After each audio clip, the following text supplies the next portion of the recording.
Ever wondered what actually happens between the moment you hit enter and the moment a page loads? Welcome back to Networking Explained, episode 16. Today, we're following a single packet on its journey, hop by hop, from your laptop all the way to a distant server. And by the end, you'll know how to see that invisible path for yourself using nothing but Traceroute and ping. So let's start with the frustration we've all felt. A site is slow or just won't load, and you have no idea why. Is it your Wi-Fi, your ISP, some router on the other side of the planet? Between your laptop and that destination sits an invisible chain of machines, and normally you can't see a single one of them. The fix is simple in concept. A packet doesn't teleport. It hops router by router, and with Traceroute and ping, we can watch every one of those hops and spot exactly where things slow down. So here's the whole idea in one sentence. A packet reaches its destination by hopping from router to router, and at each hop, that router makes a local decision, just picking the next best step toward the address on the envelope. No single machine actually knows the full route end to end. They're each solving a tiny piece of the puzzle. And that's exactly what Traceroute lets us see. Every one of those hops, laid out in order. So let's zoom out and look at the typical journey.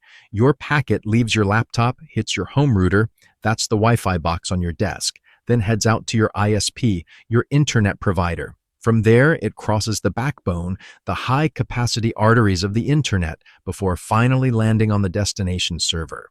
Each arrow there is one hop, and a real-world path is usually somewhere between 8 and 20 of them.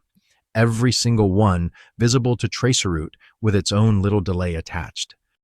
Now, at each of those hops, what does the router actually do? It doesn't crack open your packet or peek at your data. It just reads the header, like glancing at an address on an envelope. 3 fields matter most. The destination IP, telling it where the packet's going. The source IP, so replies know the way back. And the TTL, a hop countdown that prevents packets from looping forever. Check, lookup, decrement, forward, milliseconds per hop, billions of times a second. And that little TTL counter. It's the secret behind one of the most beloved network tools, Traceroute. Here's the clever trick. Send a packet with TTL set to 1, and it dies at the very first router, which politely sends back an expired message, revealing itself. Then send one with TTL2 to expose the second hop, then 3, then 4. And just like that, you've mapped the entire invisible chain between you and the server, one confession at a time. So let's actually read one of those confessions. Each line is a single hop, the hop number on the left, the router's address, and 3 round-trip times, because Traceroute probes each hop 3 times to give you a feel for consistency.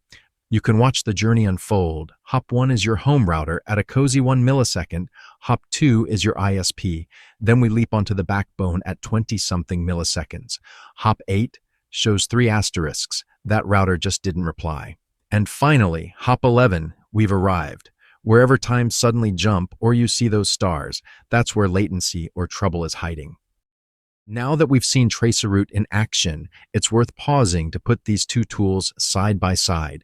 Ping asks one simple question. Are you there, and how quickly can you answer? It's your yes or no health check. Traceroute, on the other hand, lays out the entire path, hop by hop. So when something feels slow or broken, you know exactly where to look. One tells you if, the other tells you where. So let's read the map. If delay spikes at the very first or second hop, the trouble is right under your nose, your own Wi-Fi or local network. A jump at the ISP hop points the finger upstream, at your provider's congested link, those mysterious asterisks mid-path, usually just a shy router that refuses to reply. Harmless. But if the trace stops cold before reaching the server, something downstream is genuinely broken or blocking the way. Traceroute won't always name the villain, but it narrows somewhere on the internet down to a single hop. Now that we can read the map, let's peek inside the routers themselves and ask, how do they actually know where to send your packet next? The answer is delightfully simple, a routing table. Think of it as a lookup sheet. Each row says, for traffic going to this network, hand it off through that interface toward that neighbor. The router finds the best matching rule, forwards your packet one hop closer, and the next router repeats the exact same dance. And because links go up and down, routers gossip with each other constantly to keep those tables fresh. With routing tables in mind, there's a common mix-up worth clearing up: bandwidth versus latency. Picture a pipe. Bandwidth is how wide it is, meaning how much data you can shove through per second, while latency is how long that pipe is, meaning how long a single packet takes to reach the other end. A fat pipe doesn't mean a short one. You can have gigabit bandwidth and still feel laggy if every hop adds delay. Bandwidth answers how much at once. Latency answers how long to get there. Now that the pipe analogy is fresh, let's grep for some myths that trip people up. First, data doesn't follow a fixed route.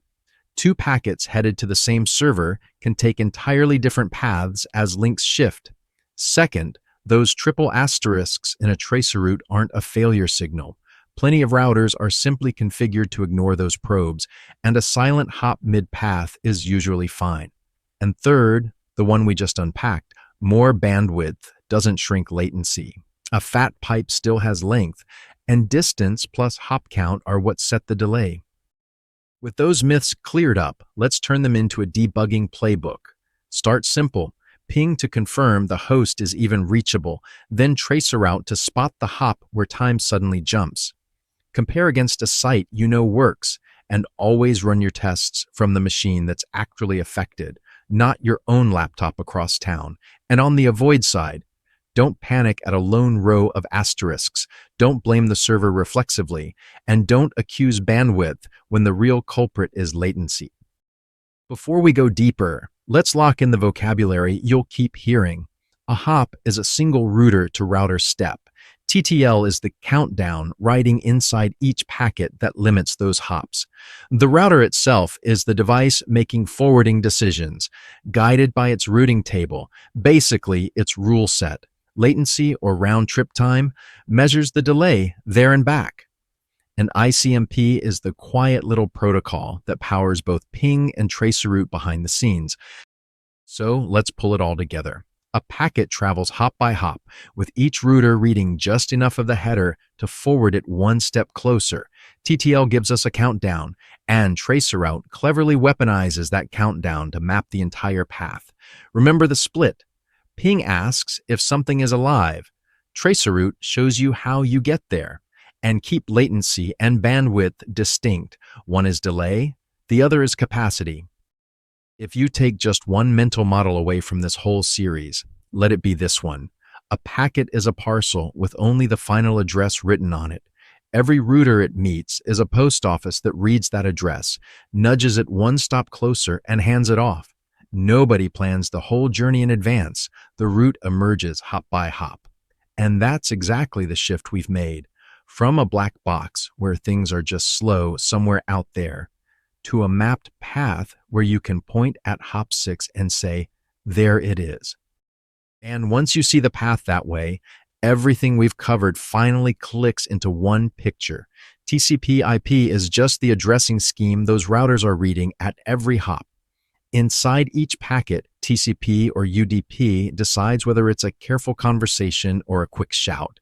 DNS is what turned the name you typed into that destination address in the first place. And firewalls are simply hops that might say no. The abstract stack you read about in textbooks is really just this, a traceable journey you can now follow with your own eyes. If this clicked for you and you want to keep going, the Networking Explained series digs deeper into each piece we touched: TCP versus UDP, TLS, load balancers and reverse proxies, firewalls and VPNs, and of course, the full journey of how a packet actually travels. And when you're ready to go hands-on, the Dargslan courses take you from reading packets to protecting them. You'll find everything over at dargslan.com/courses. Before we wrap up, I've got a quick question for you. Have you ever run Traceroute to debug a real issue? Maybe you spotted a sluggish hop deep inside your ISP, a path that just dead-ended, or a whole stretch of those mysterious asterisks staring back at you. Drop your story in the comments. I genuinely love hearing what the network revealed once you finally looked inside the black box. And that brings us to the end of the journey. The network isn't a black box anymore. You've got the tools to trace every hop, from your laptop all the way to the destination. If you want to keep going and master networking end to end, check out the Dargslan courses over at dargslan.com. Subscribe for more, and I'll see you in the next episode.